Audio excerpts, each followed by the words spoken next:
Hey everybody, it's Curse, and today I wanted us to talk about the Profane Veil vampiric pool ward bug. I shared a build guide recently that was utilizing this node, and it was titled something along the lines of Self-Ignite Infinite Ward Torment Warlock build. And at the time, I had wrongly assumed that the super high ward generation was coming from minion HP scaling that wasn't displayed to us, and it was just something on the back end. A lot of ARPGs have this, where minions are just so trashy in the end game, they just give them percent HP or percent damage reduction multipliers as you level up so that they're actually viable in the end game. Last Epoch does that in various ways as well. You can see that there is clearly displayed level and intelligence health scaling to help the survivability of minions. But there's also invisible 50% damage reduction. However, there is no invisible HP added to minions that I was thinking of when I first made the build.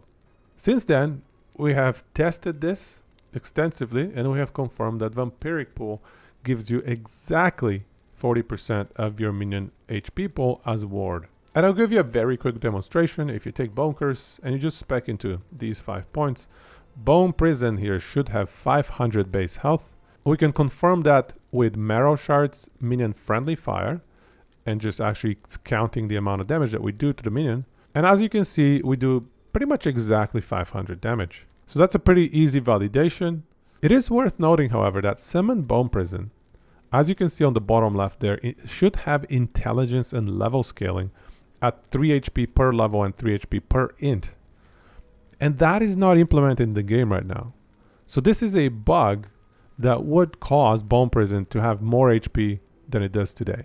So that's one bug we can note. And then I'll show you a Twitch clip where we actually tested vampiric pool on a Bone Curse with 3000 base HP with 659% minion HP increase, which should result in the Bone Prison having 22,770 health, and 40% of that is 9,108. And if you slow down the clip, you can see that we're gaining 9,092 or so ward, 4,700, yeah, 9,090, which is so incredibly close to our calculation. And the remaining 16 ward gap is likely just due to back-end calculations are reducing ward during that one frame. So that is pretty conclusive for me. Vampiric pool gives exactly 40% HP to ward conversion. So that is one bug. But we also have another bug with Bone Prison not getting the int and level scaling. If both bugs were fixed at the same time, you should be seeing, for the Torment Warlock build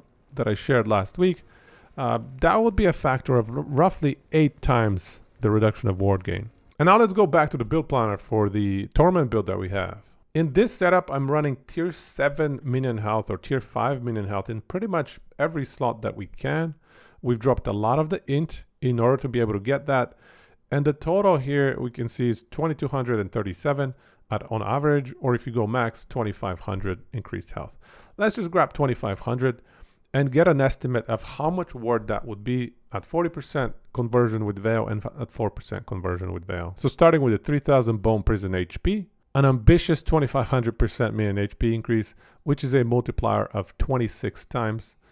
Veil percent conversion is the bugged 40% here, and 10 minions being counted. So that would give us 312,000 ward if we were to eat all of those minions currently. Now, it's pretty easy to confirm. If you change this to 4%, obviously you're going to get 31,200 ward. And what I want to highlight here is with min-maxed gear, this is an incredible amount of ward. Even with 4% Veil conversion, running this node right here is best in slot. Obviously, we might not have 2,500. That's incredibly ambitious. But if you just assume 1,500, that's very easy to attain. You can get 20k ward easily every time you eat all your minions. And the best part about vampiric pool, really, is the extension to Profane Veil. Because Profane Veil, not only does it give you a bunch of ward when you eat your minions, but it also gives you 50% more damage multiplier, 100% evasion, as well as an additional 24% more damage multiplier because of this passive. And right here you can see times 1.5 times 1.24, that is 86% more damage while we are in Profane Veil. So running a 2-second Veil versus a 6 to 7 second Veil is not even comparable for damage purposes. Not to mention the 100% evasion. So running this node is best in slot no matter if you talk about bugs or not bugs, this is how you want to be playing Warlock. Foregoing this node would reduce our damage significantly. So if you're not a big fan of the bug itself, or if you want to prepare for a potential bug fix, I would recommend two different things. If you want to prepare for a potential bug fix, what I would recommend to you is just stack minion health in a lot of your affix slots.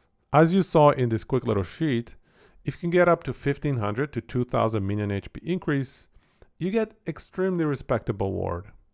Sure, you might not be able to do 2000 corruption, but I would argue that no character should be able to do that. On the other hand, if you want to mitigate the usage of bugs, because of a belief that that is not how the game is meant to be played, I completely respect that. So I'd like to propose a solution for that as well. By default, my build planner has 6 points in stolen vitality, which results in 54% minion HP.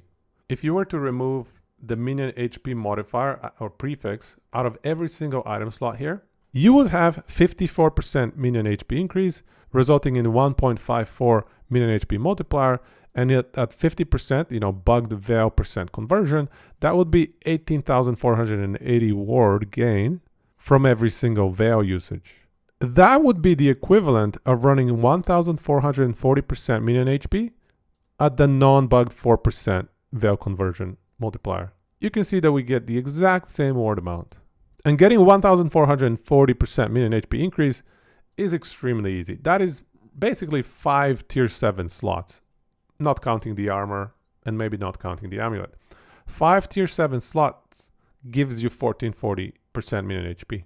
So if you really wanted to take advantage of Vampiric Pool and its damage bonuses of 1.86 more damage multiplier, as well as the 100% evasion, which to me are must-have for pretty much most Warlock builds, if you want to take advantage of without abusing the bug, itemize so that you're dropping these minion HP mods from your build on every slot that you can. And if you do that, the only minion HP bonus is going to be coming from your passive, and you're going to be gaining a ward amount that is not overpowered and that is exactly in line with what you should be gaining if you had a good amount of minion HP stacked.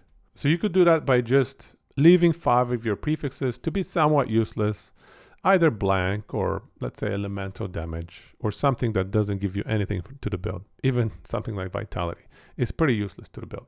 Now don't get me wrong, this is a very silly roundabout way of trying to mitigate the bug usage, but in my estimates that's a better solution than foregoing this node and foregoing 86% more damage for 4 seconds as well as 100% evasion for 4 extra seconds. And I'm saying 4 because you don't usually want to go all 5.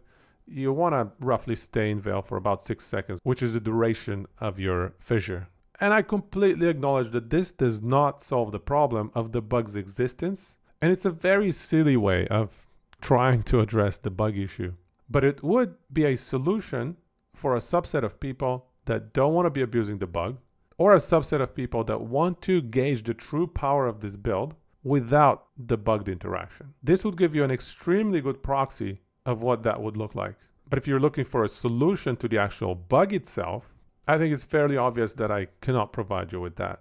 I'm just here because it resonates with me when people say, I don't want to use a bugged interaction. I'm not a big fan of it either. I would much rather the bugged interaction get fixed so that I can see the true power of my build without an extra 0 in there. Because at the end of the day, even without that extra 0, I do believe that this is the best in slot way to play Warlock, and especially Torment Warlock, until, of course, we come up with something better. So all in all, don't let this bug hold you back from enjoying the game. Sure, Arena is busted, but that was going to be the case either way. Even if you delete every single Warlock out of the top 50 Arena, what is left is just a different set of 50 busted builds. Anyways, that's all I wanted to share today. Try not to let bugs spoil your enjoyment of the game. Yeah, we have a lot of them this patch, but there's still a lot of fun to be had. Anyways, I'm going to go work on my next build guide. Thank you, take it easy everybody, and gochiso sama deshita.